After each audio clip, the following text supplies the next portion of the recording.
దగ్గర నుంచి వచ్చాను. నా పేరు మాల్యాద్రి. నాకు లివర్ పసికలు లేనండి ఫస్ట్. అయితే చెక్ చేయించానండి. తిరుపతిలో చెక్ చేయిస్తే వాళ్ళు సరే ఆపరేషన్ చేసి ఇంత గడ్డ తీశారండి. తీసి లివర్ పసికలు ఉన్నాయని చెప్పారు. పసికలు తగ్గిన తర్వాత కెమోథెరపీ చేయించాలా అన్నారండి. లివర్ క్యాన్సర్ వచ్చింది మీకు అని చెప్పారండి. ఇట్లా వాళ్ళని అడిగి సెల్లో చూసామండి. ఈ పునర్జన్మ అనేది సెల్లో చూసి మా అబ్బాయి ఇట్లా దీనికి వెళ్దాము, డాక్టర్ గారిని కలుద్దాము అని చెప్పారండి.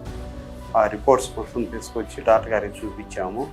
చూపిస్తే 6 నెలలు పడుతుందని చెప్పారండి. 6 నెలలు కానీ ఇప్పుడు 4 నెలల నుంచి వాడుతున్నాము. కొంచెం రికవర్ అయింది, కొంచెం బాగానే ఉంది, హుషారుగానే ఉంది, పర్వాలేదు. అందుకని ఇంకా 2 నెలలు వాడాలన్నారు డాక్టర్ గారు. మళ్ళీ ఒకసారి స్కానింగ్ అయితే తీసుకొస్తే చూసి చెప్తానన్నారండి. ఇక డైట్ కొంచెం ఆయన చెప్పినవి వాడుతున్నాము. అందువల్ల పోయినసారి కానీ ఇప్పుడు కొంచెం బాగానే హుషారుగానే ఉంది, పర్వాలేదు. అందువల్ల ఇంక ఇబ్బంది లేదండి. ఇప్పుడు ఇక్కడికి వచ్చిన తర్వాత ఈ ట్యాబ్లెట్స్ 4 నెలల నుంచి వాడుతున్నాము. తర్వాత కొంచెం ఆ నీరసం పోయింది, కొంచెం బాగా యాక్టివ్గానే ఉంది. ఫుడ్ అది బాగానే తినమని చెప్తున్నారు. డైలీ చెప్తున్నారు, తింటానే ఉన్నాము, ఇబ్బంది లేదు.